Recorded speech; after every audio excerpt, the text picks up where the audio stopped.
लेकिन वह बिना डरे, बिना रुके, इसलिए सिर्फ इसलिए मौत से भिड़ जाते हैं क्योंकि उन्हें पता होता है कि उसका अस्तित्व उसके राष्ट्र से है।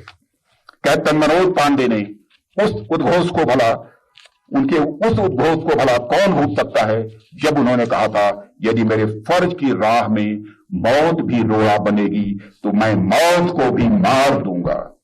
ऐसी वीरता के सामने तो दुनिया की कोई भी शक्ति नहीं टिक सकती। तो भला पाकिस्तान की क्या विसात थी।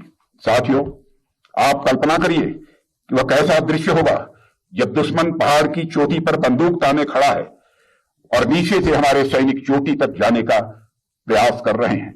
ऊपर से गिरता हुआ ये कंकड़ भी विशाल पत्थर की भांति प्रहार करता होगा और एक ऐसी स्थिति जहां कदम कदम पर मौत से सामना हो रहा है।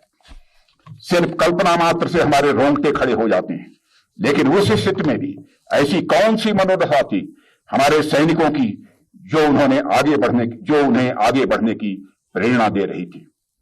दरअसल उसके पीछे हमारी संस्कृति, इस धरती के महान पूर्वजों के संस्कार, प्रेरणा यह कार्य कर रहे थे। वे सैनिक जानते थे कि व्यक्ति का शरीर तो यह क्षणभंगुर होता है, लेकिन राष्ट्र का अस्तित्व यह सनातन होता है और अमर होता है। इस सनातन राष्ट्र के अंग के रूप में यदि वो अपना बलिदान भी देते हैं तो भी वे अमृत को प्राप्त हो जाएंगे। और उन्हें पूरा विश्वास था कि उनका भौतिक अस्तित्व भले ही नष्ट हो जाए, लेकिन इस राष्ट्र का अस्तित्व यह बरकरार रहेगा और आने वाली पीढ़ियां उनके बलिदान को अपनी स्मृतियों में संजोए रखेंगी। इसलिए वे अपने भौतिक अस्तित्व को मिटाकर भी इस राष्ट्र के अस्तित्व को बनाए रखने के लिए आगे लगातार बढ़ते गए। किसी समय हम महान कवि और नाटककार जयशंकर प्रसाद की पंक्तियां पढ़ते थे।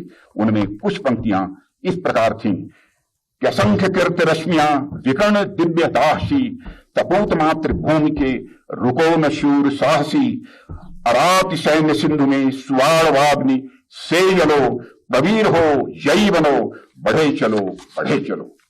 यानी हमारे समाज में पूर्वजों की शौर्य और पराक्रम और उनकी कीर्ति की असंख्य रश्मियां यह बिखरी पड़ी हुई हैं। तुम सभी मातृभूमि के वीर सपूत हो।